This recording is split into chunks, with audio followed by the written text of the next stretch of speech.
tous, on se retrouve pour le pronostic du quintet de ce mercredi. Nous serons le 7 avril et on prendra la direction de Angers pour un très joli quintet. En Réunion 1, course 1, c'est le Grand Prix Angers Loire Métropole. C'est un groupe 3 au niveau international.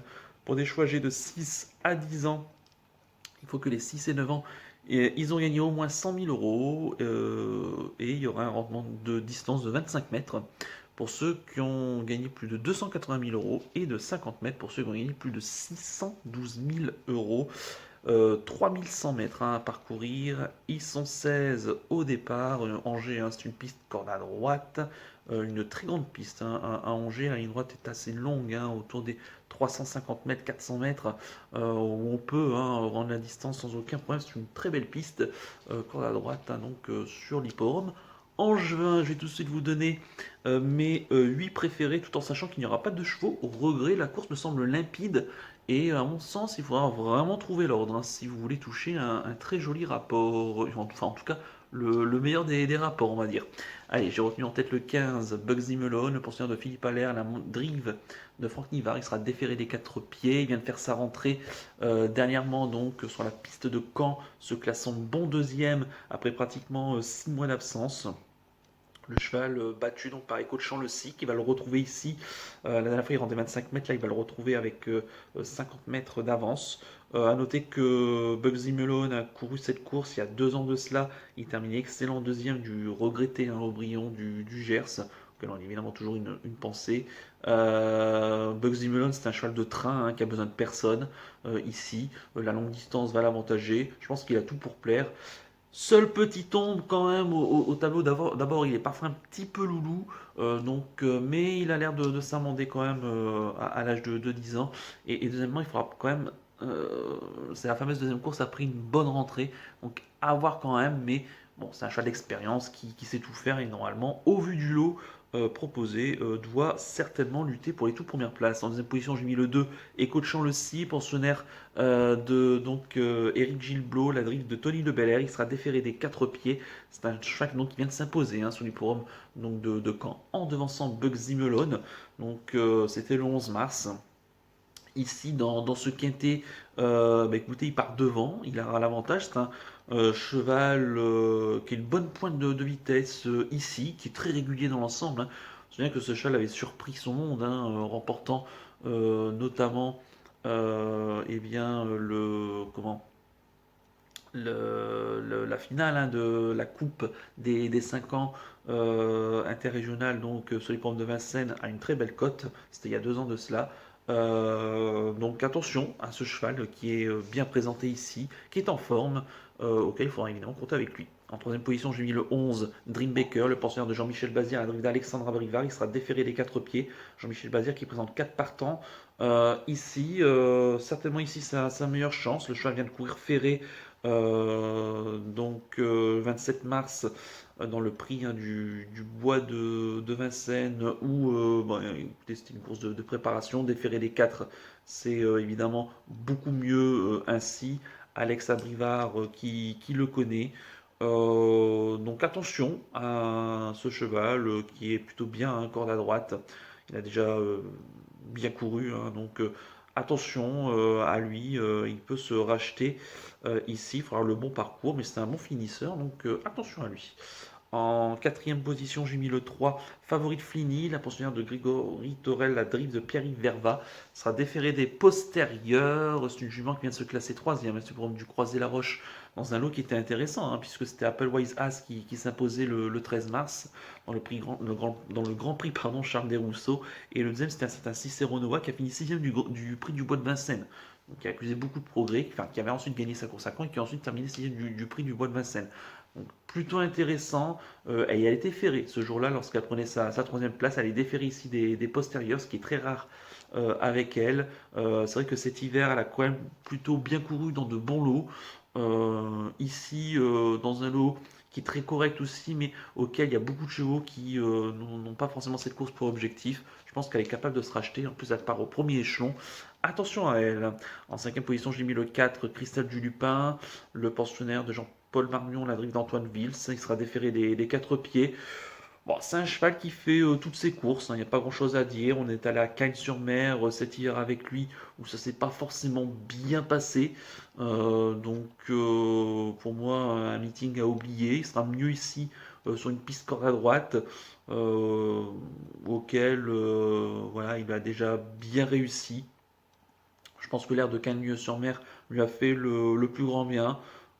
Ici, déférer des quatre pieds directement.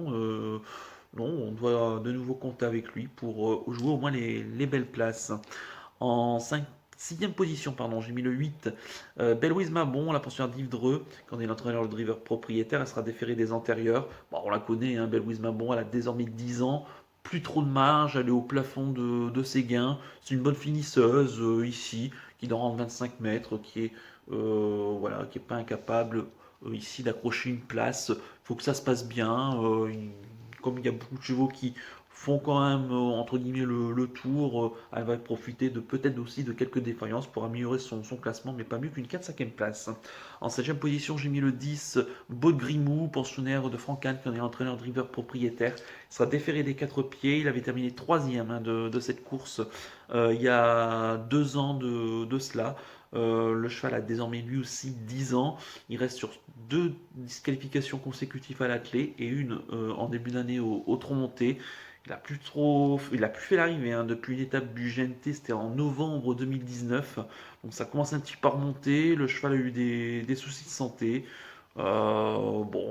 Francan, c'est vrai que son écurie n'a pas trop été en réussite cet hiver. Il va tenter de se racheter ce Beau Grimou. Attention, revenir sur une piste qu'il connaît, auquel il a déjà réussi. Ça peut être bénéfique, mais pas mieux que 4-5e, je pense. Et puis enfin, en 8e position, j'ai mis donc le 12, Blues des Landiers, pensionnaire de Dominique Chéradam, la drive d'Alexis Marie. Il restera ferré, mais c'est pas forcément plus mal avec lui, hein, lui qui était assez souvent déféré, bien meilleur hein, déféré par le passé. Lui aussi, il a 10 ans, il tire sa dernière année de compétition. Il reste sur une belle deuxième place sur les programmes de Caen. Le 18 mars, course remportée par un certain Cicero Noah, donc encore ce fameux Cicero Noah, hein, qui est plutôt intéressant. Il devançait notamment Dacha, qui a fait l'arrivée depuis de Quintet. C'est un bon cheval, un Blue-Zélandier, qui avait gagné cet hiver à Vincennes dans une course pour amateurs à une très belle cote. Ici, ferré, rendant 50 mètres, pas trop de marge, mais pour la 5e place, pour compléter un quintet, pourquoi pas une belle cote. Je répète mon pronostic en chiffres, le 15, le 2, le 11, le 3, le 4, le 8, le 10 et le 12, tout en sachant qu'il n'y a pas de cheval regret.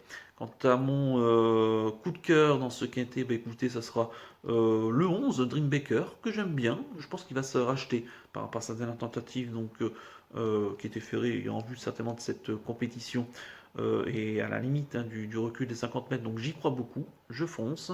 Et quant à mon conseil de jeu, je pense qu'on peut faire le chantier C, base du 15 et du 2, on met le reste de la sélection ici, en espérant l'avoir l'ordre, qui à mon avis peut être intéressant si jamais il y a une 3e place à une belle cote. Voilà donc pour le conseil de jeu, puis on va terminer comme d'habitude par le penalty du jour. Et que dire du penalty du jour? Parce que là, en ce moment, bah, c'est pas trop ça. Hein. Les 5 premiers jours, pour l'instant, c'est 5 bulles.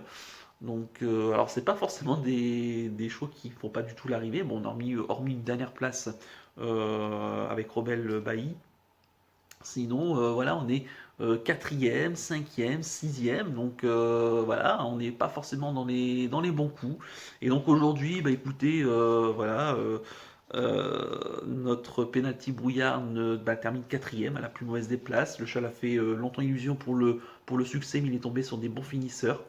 Voilà, il n'y a pas grand chose à dire. Il court bien, hein, mais voilà, il est battu par de bons finisseurs. Les circonstances de course, ça, malheureusement, on ne peut pas s'y compter. C'est comme ça. Et quant à ce mercredi 7 avril, bah écoutez, On va essayer quand même d'en marquer un, des pénaltys. On va pas désespérer quand même, hein. Et je vais partir. Alors, je vais prendre un gros risque, mais bon, c'est comme ça. De toute façon, j'ai plus rien à perdre, hein. En réunion 2, course 6 sur le programme de Compiègne. C'est une réunion d'obstacles. Donc, c'est en matinée. Départ à 12h40, hein, dans un handicap ici plutôt bien composé. Le prix Robert Fournier Sarlovez. Pour des chevaux d'âge qu'on connaît plutôt bien dans l'ensemble. Ils sont 18, hein, au départ, 3800 mètres à parcourir dans cette course. Bah, il y a un chat qu'on connaît bien, qu'on avait pris en pénalty le mois dernier, qui nous a un petit peu une revanche. C'était en steep la dernière fois, là c'était en haie. C'est le 604 Radiologue, le pensionnaire de la famille Anders, la monte de Félix de Gilles. Un cheval qui revient sur les haies, chose qu'il avait gagné cet hiver du côté de Pau. Il est pris en 54 de valeur et il connaît bien la piste de Compiègne auquel il lui a souvent bien réussi. Alors même si c'était en steeple, mais c'est une piste qu'il connaît plutôt bien et que ça lui réussit bien.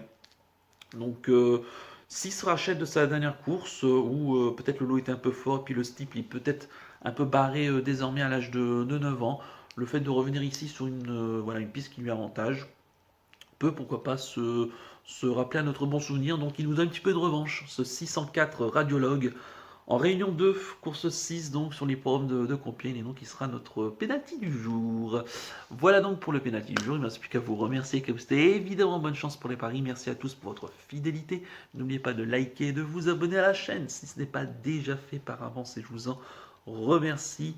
Alors, je vais également vous dire un petit mot, hein, j'en profite, puisque j'ai reçu donc des nouvelles concernant, vous savez, hein, voilà, mes lives qui ont été auxquels je ne peux plus faire de live pour l'instant.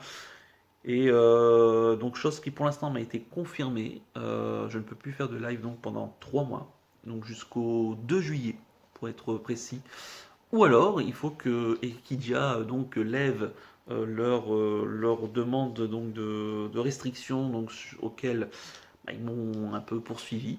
Donc voilà, je leur ai envoyé un mail, j'ai relancé et j'ai relancé également sur Twitter. Donc j'ai pas eu de réponse pour l'instant. Donc écoutez, j'espère quand même avoir une réponse au plus vite, parce que c'est vrai que c'est pas forcément voilà, c'est assez dommageable. Bref, voilà, donc si Ekidia me regarde, écoutez, hein, ma porte est évidemment bien grande ouverte et on pourra en discuter tout ça dans de bonnes conditions, bien évidemment, puisque le but, hein, c'est pas d'accuser, c'est trouver évidemment des compromis ici. Voilà donc pour les mauvaises nouvelles, hein, finalement, donc jusqu'au 2 juillet, donc interdiction pour l'instant de live. Donc voilà, donc il n'y a plus que Ekidia qui ont on va dire la clé entre les mains.